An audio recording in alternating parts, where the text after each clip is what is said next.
Hi friends, welcome back to the Enchanted Stay, where fantasy books, stray kids, and honest reviews live side by side. Today I'm bringing you something a little different. We're stepping slightly outside pure fantasy and into supernatural thriller territory. I'm talking about book 6 in the Arcane series by J.F. Penn. If you love historical mysteries, religious artifacts, secret societies, very Dan Brown-coded energy, this might be the one for you. So grab your sword and your light stick and let's dive in.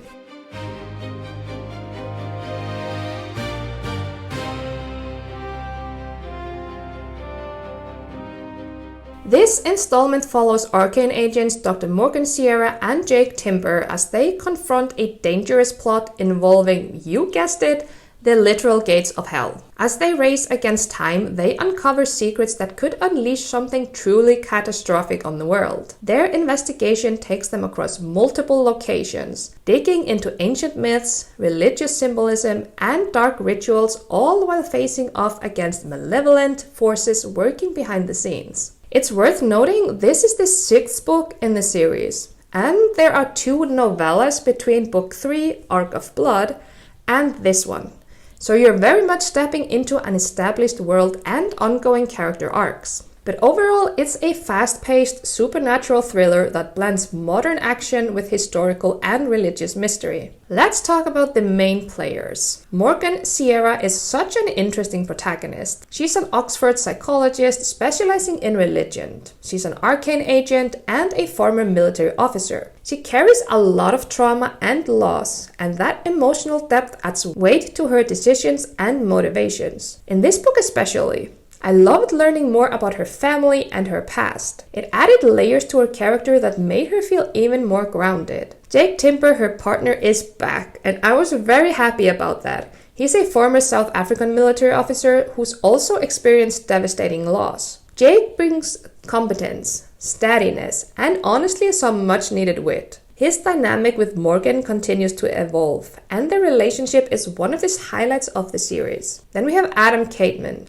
a religious fanatic and former member of the Revenant, which is a secret brotherhood tied to Morgan's father. He's genuinely twisted in a compelling way, and I thought he made for a strong antagonist. And there are plenty of supporting characters along the way. And I actually feel the secondary cast here was stronger than in some earlier installments of the series. Since this is a modern-day thriller, we're not talking epic fantasy-level world-building.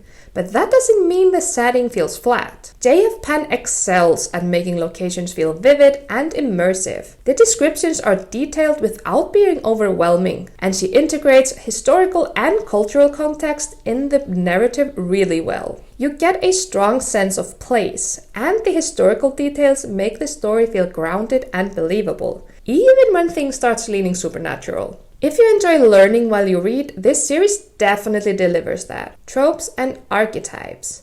This book plays with a lot of fun thriller and supernatural tropes, such as secret societies, religious artifacts, the gates of hell, exotic travel locations, ancient secrets, religious symbolism and themes, high-stakes global danger, secret agency missions, dark rituals, revenge and family secrets, and the troubled protagonist. If you like stories built around uncovering hidden truths and racing against time to stop catastrophic events, this checks a lot of boxes. What I liked and what I didn't. Starting with the positives. This book is fast-paced and entertaining.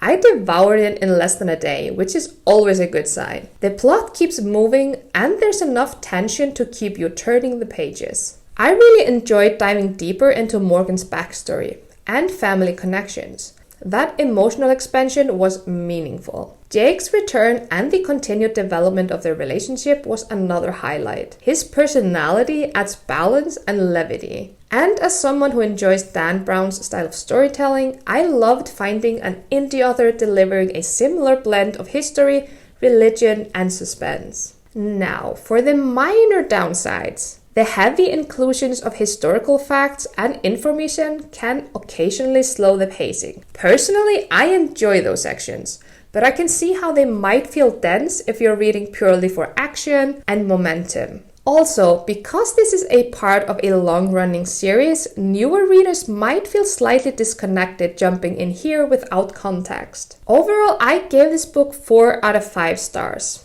It's gripping, informative, and entertaining with strong leads and a compelling antagonist. I absolutely would read it again, and I'm already continuing through the series. I think this book is perfect for fans of Dan Brown-style thrillers, readers who enjoy religious or historical mysteries, people who like supernatural elements in modern settings, and anyone looking to explore indie thriller authors. And quick note on the cover, I think it's cool and very fitting for the genre. Definitely gives the right tone and vibe. So that's it for today's review. If you've read the Arcane series or have recommendations for similar historical supernatural thrillers, let me know in the comments. I'm always looking to add to my reading list. And if you enjoy honest fantasy reviews, world building discussions, and a little Stray Kids coded chaos on the side, don't forget to like, subscribe, and join the Enchanted Stay. Until next time, stay chaotic, stay magical, stay.